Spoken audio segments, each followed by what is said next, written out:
This happened about 20 years ago when I was in my late 20s. I'd grown up in the Chicago suburbs, in a family that valued hard work and respect for others' property. My parents had saved for years to buy two apartment buildings, each with 3 units. We lived in two of them and rented out the rest. Our buildings were on a street lined with similar 3 unit apartments for about a mile. Most didn't have much parking, but we were lucky. Since we lived there, we had extra land and could fit about 16 cars in our lot. It was great for our tenants and us.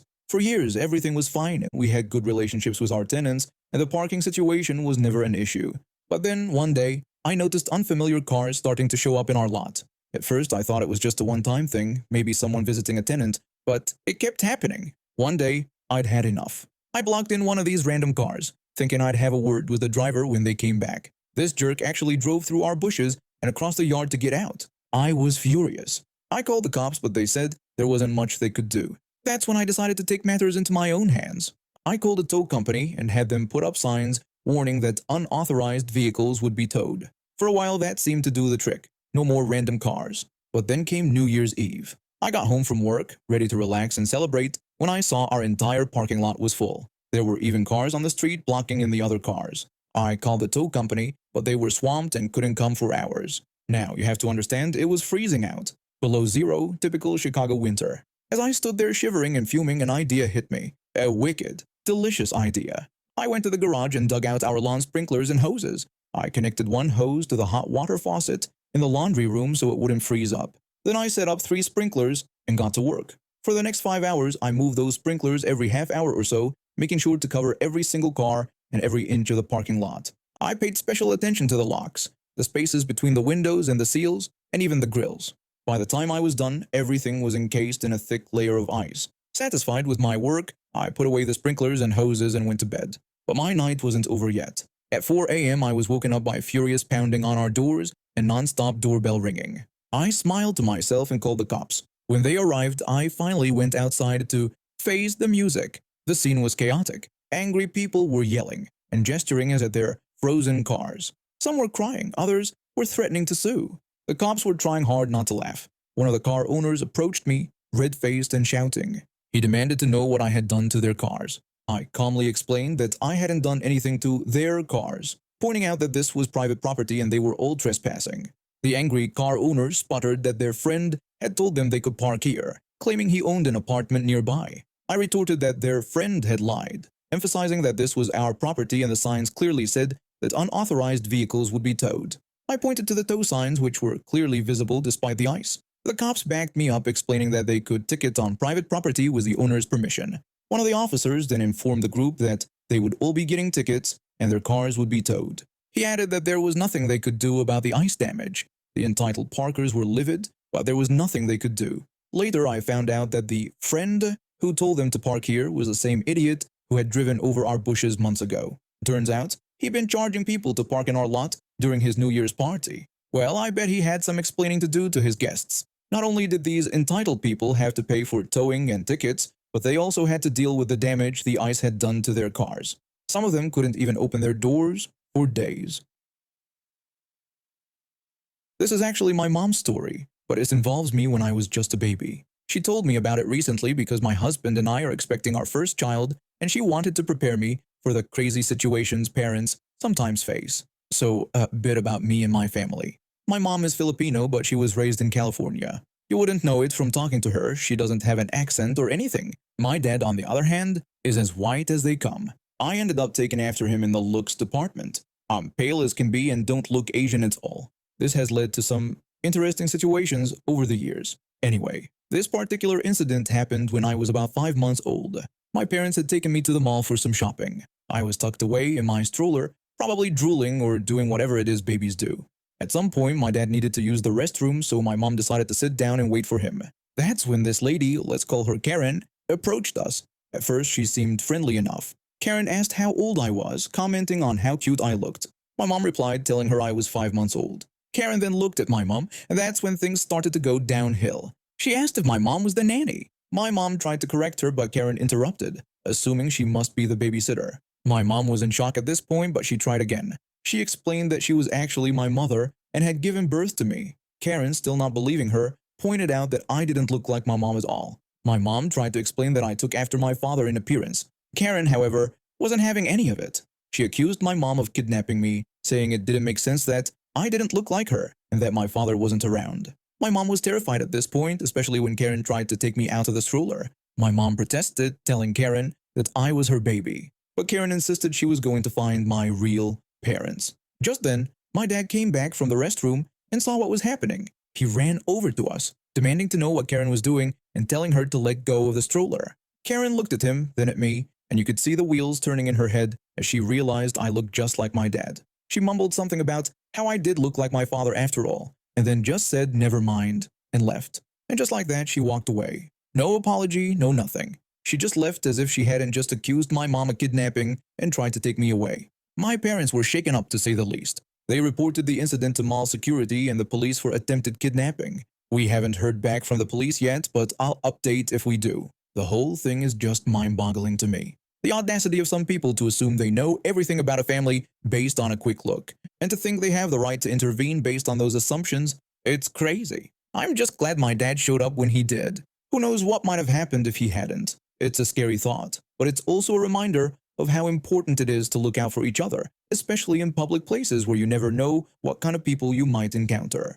So that's my story, or rather, my family's story. It's not the kind of thing you expect to happen on a regular trip to the mall, but I guess it goes to show that entitlement and prejudice can rear their ugly heads anywhere, anytime. At least now I know to be prepared for anything when my own little one arrives.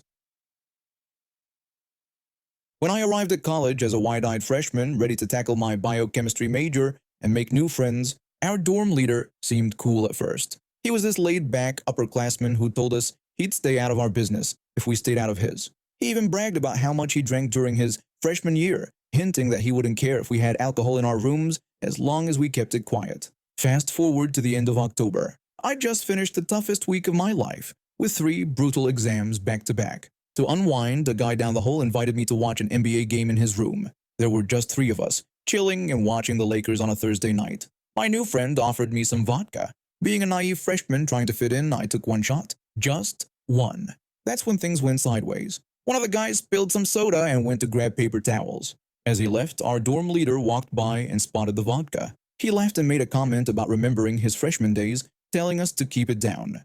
30 minutes later, there's a knock at the door. 2 police officers with breathalyzers. Apparently, our dorm leader had complained about underage drinking and a party in our room. A party. It was just 3 guys watching basketball. I ended up with a minor in consumption charge, community service, and a meeting with the college's Judicial Affairs Center about my drinking problem. All because of 1 shot. Weeks later, I confronted our dorm leader. I asked him why he ratted us out and why he didn't just tell us to go back to our rooms if he had a problem.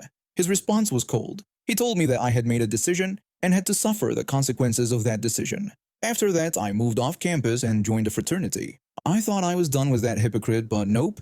In my sophomore year, he texted me about a freshman pledging our fraternity. He informed me that one of the guys pledging had been caught dealing alcohol to another freshman in the dorms.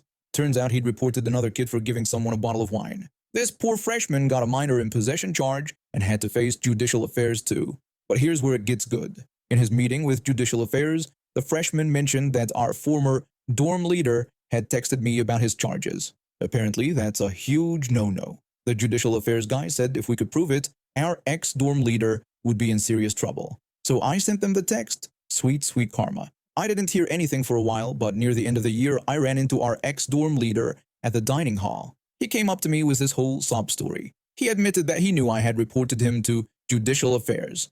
He told me about how he got fired from his position and lost his scholarship money. He complained about how horrible his life had been since then. He questioned why I did it and suggested that the situation could have been handled differently, without him losing his job and scholarship. I looked him dead in the eye for a good 30 seconds before responding. I threw his own words back at him, telling him that he had made a decision and had to suffer the consequences of that decision. It was like watching someone bite into a lemon, thinking it was an orange. He just stood there, mouth open, as I walked away. I'm not usually one for revenge, but man, that felt good. It's funny how life has a way of coming full circle. He thought he could play judge, jury, and executioner with us freshmen, but in the end, he got a taste of his own medicine.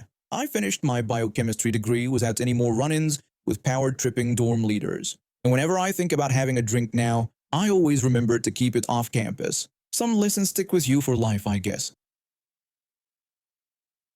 Let me take you back to when I was just a 22-year-old IT whiz, fresh out of college and eager to prove myself. I landed a job at this manufacturing company right after graduation. They were expanding rapidly, opening new factories left and right. Being the new guy, I was always looking for ways to stand out.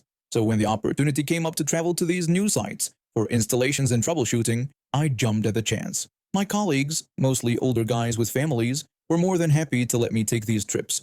For them, the early morning flights and long days were a hassle. But for me, it was an adventure, not to mention the sweet overtime pay. At first, my girlfriend would drop me off at the airport. It was only a short drive from our place, and she was an early riser anyway. But then, a coworker pointed out something I'd been missing. My coworker asked me if I was claiming my mileage to the airport. When I said I wasn't, he told me it was a legitimate expense and that every little bit counts. So I decided to claim it on my next expense report. It wasn't much, just a couple quid each way, but hey, why not? That's when I had my first run-in with my boss. My boss told me he was rejecting my mileage claim. When I asked why, he explained that if my girlfriend was driving me and I was claiming mileage, it meant she was using the car for hire or reward, which he couldn't allow. Now, I later found out this wasn't true, but at the time, I didn't want to argue. So for my next trip, I booked a local minicab. The cost went up from £2 each way to £10 for the morning ride and £7 for the return. I thought this would solve the problem, but my boss had other ideas. He told me I shouldn't be claiming for this and that we had an account with the airport transfer service. He said he'd let it slide this time, but next time I should book with the right company. Confused, I went to our department secretary for clarification. I showed her my boss's email and she explained the situation. The secretary informed me with a hint of amusement that the airport transfer service my boss was referring to was actually a luxury limousine company meant for executives. When I asked if she was kidding, she confirmed she wasn't, but suggested we do what the boss wanted. So for my next trip, I did exactly as I was told. And let me tell you, it was something else. At 5:30 a.m., a sleek BMW 760IL pulled up outside my modest house. The driver, decked out in a full chauffeur's uniform complete with a hat, got out and opened the door for me. The driver greeted me politely and offered to take my luggage. I awkwardly agreed, feeling out of place. I climbed into the back seat, feeling completely out of place in my work clothes and steel-toe boots. The driver then asked if the temperature was to my liking and if I wanted any music. I declined, feeling overwhelmed by the luxury. The ride to the airport was surreal. I half expected him to offer me champagne and caviar. That evening, when I landed, there he was again, holding a sign with my name and company. He walked me to the car parked in the expensive short-stay lot. Here I was, covered in dust from a day's work, being chauffeured in a luxury car. The next day, I overheard our secretary talking to my boss. The secretary informed my boss about the cost of the airport transfers for me, revealing that they cost £120 each day. My boss was shocked and called it ridiculous. When the secretary reminded him that he had insisted on using the company account, he declared it unacceptable and said we needed a new policy, allowing me to use local minicabs from then on. From then on, I was allowed to book reasonable transportation without any fuss. And on days when we had heavy equipment, the boss even let us expense fuel for our own cars.